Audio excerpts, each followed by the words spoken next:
Where has this game been my whole life? Oh right, it's on the Atari Jaguar. What a shame that so many people did not get to experience Tempest 2000 back in the day. It takes a lot for me to truly get sucked into a game with the, okay, just one more round kind of mentality. There's so much going on in life, I've got other things to do. But no, Tempest 2000 truly sucked me in the first couple of times I played it. So let's delve into why Tempest 2000 is beautifully addictive.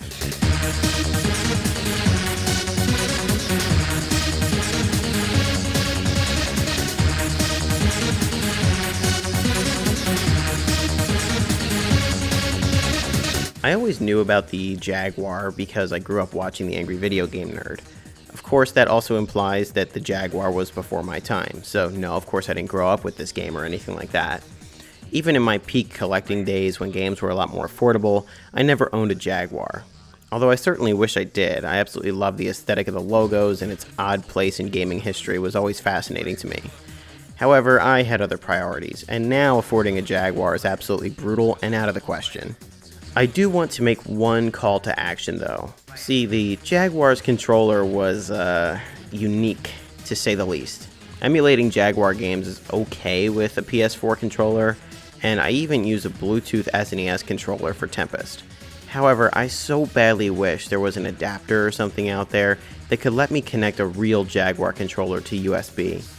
Based on some recent internet searching, it looks like someone made one at some point in time, like 10 to 15 years ago, but it hasn't been available for a long time. I know I'm speaking to a niche group of Jaguar emulation enthusiasts out there, but guys, we need this. Anyways, on to the game. To my knowledge, the keypad isn't really used for this one, so a simple 3-button layout on the SNES controller works pretty well for me. A Genesis controller might be ideal, but whatever, it's close enough. Our essential functions are normal shot, a screen wipe that can be used once per stage, and then the jump button when you get the power-ups for it. It's a simple game, a very simple game, but that's completely fine. Just shoot enough stuff and don't die until you move on. The reason why you play Tempest 2000 instead of the other modes is that you get the power-ups here. The other modes are a bit stale once you play 2000 one time and spoil yourself with all of its extra goodies. The power-ups do things like give you a better shot, and some are just for score. However, the big ones are the jump ability, the AI droid, and then the warp pieces. If you get 3 of these triangles, you get to go to the bonus stage where you have to fly through rings that give you points based on how accurately you go through them. It starts off super slow and then ramps up in speed. All the while we get this distorted voice saying yes every time we go through a ring. Believe it or not, it actually gets really intense when the speed goes up. Typically I screw it up from when we go underneath this stuff to above it. The AI droid can be super helpful, and sometimes you'll get him first instead of the better shot, which is always a pleasant surprise. However, the game truly becomes dynamic when you get the jump ability. Now you can let the enemies get all the way to the rim and not have to worry about them too much. However, you risk not being able to collect power-ups when you jump because they only go to the rim, they don't go above it. It's a really well-balanced trade-off, and it's what truly makes this game go from check to check plus.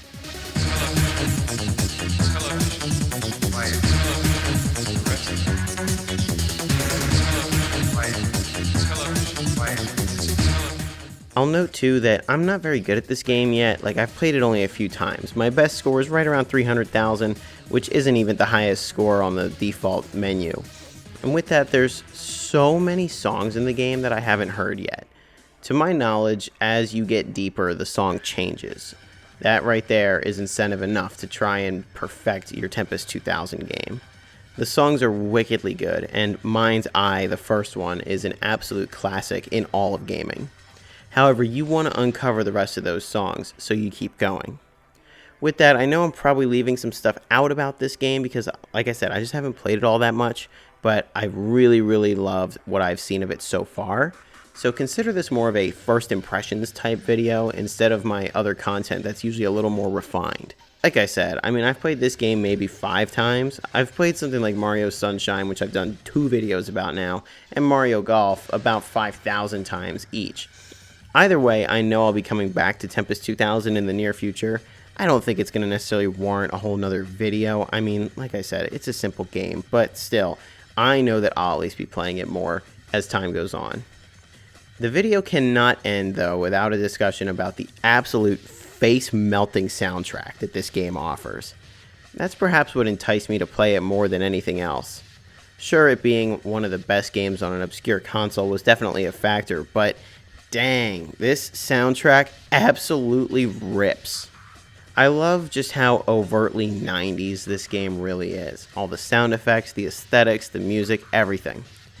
Now look, that's somewhat of a guess as to what I believe the 90s were like.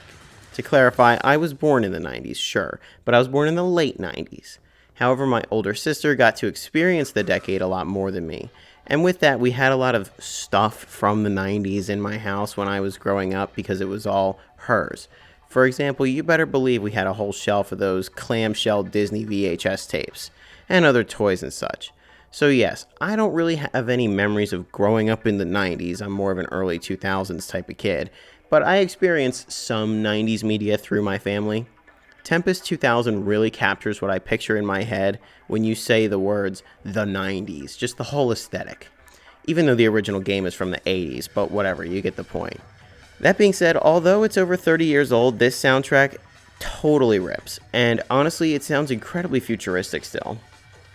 I listen to a lot of mixes of this era of music. I really enjoy the 90s jungle drum and bass PS1 era mixes, if you're familiar with that kind of genre. And I recall reading a comment on one of them talking about how this era truly sounds like the future, and somehow that aesthetic got lost in the coming decades. And honestly, I couldn't agree more with that. Speaking of aesthetics, let's talk about something that we haven't done in a long time, and that's going through the box and manual and appreciating the artwork and just analyzing what we have here. So, yeah, the front of the box is pretty much the same here as this is the cover of the manual. The manual is just in black and white. Look, I know that I get on the case of game companies for doing black and white manuals because they're not as vibrant and pretty as the NES, but this is the Jaguar. The console wasn't selling well. I can't blame them for not printing things in full color here.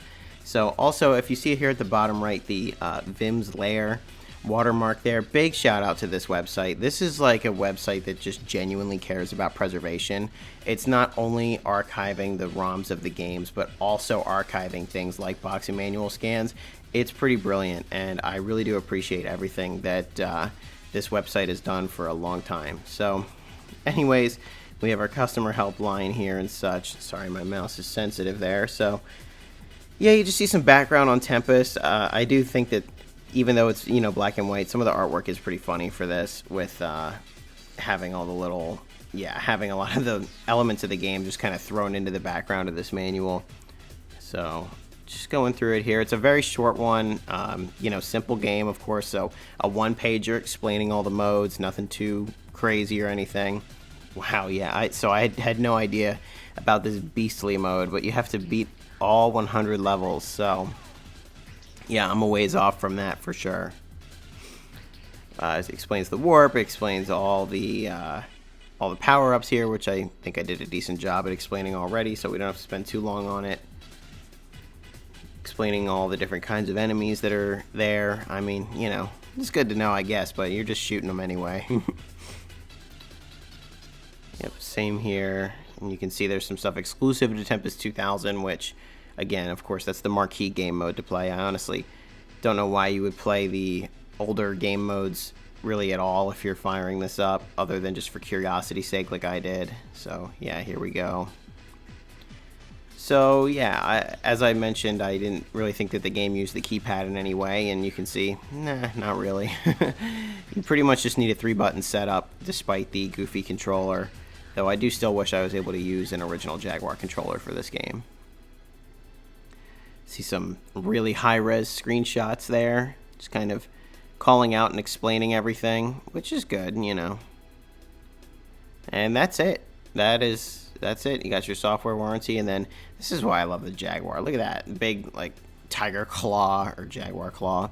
on the back of the manual. It's just the aesthetic of this console is just so fascinating to me, and I really like it. So what I'll also note with Vim's Lair is that the preservation for Tempest 2000 goes deep enough to where they even have the little booklet that comes with the soundtrack scanned, which is really neat. And this is full color. It's only like 4 pages, but it's just showing you, the soundtrack and what's included on the disc, and just some little screenshots and fun stuff about the game. It's got that real 90s aesthetic to it, so I do like it. And yeah, I know that the Angry Video Game Nerd made fun of this guy and is like, when does that ever happen in the game? But, this is a pretty valid question. I don't really know when exactly that ever happens in the game. So, yeah, like I said, Vim's Lair, great website for doing this. Game preservation goes beyond just saving the ROMs and saving the games themselves. We do need to also preserve things like this. And going as deep as getting the soundtrack booklet in there is really, really awesome. So, anyways, I know that this is far from my longest video because, well, like I said, the game's not all that complex. But if you've followed along, you know that these kinds of games are perfect for me sometimes. I don't have a ton of time for games anymore because I work a full-time job, this, that, and the other boring adult stuff. So being able to just fire up some Tempest 2000 here and there is really important. I just can't believe how long it took me to finally delve into Tempest 2000 for myself, but I'm so glad I did. So anyways, thanks for watching.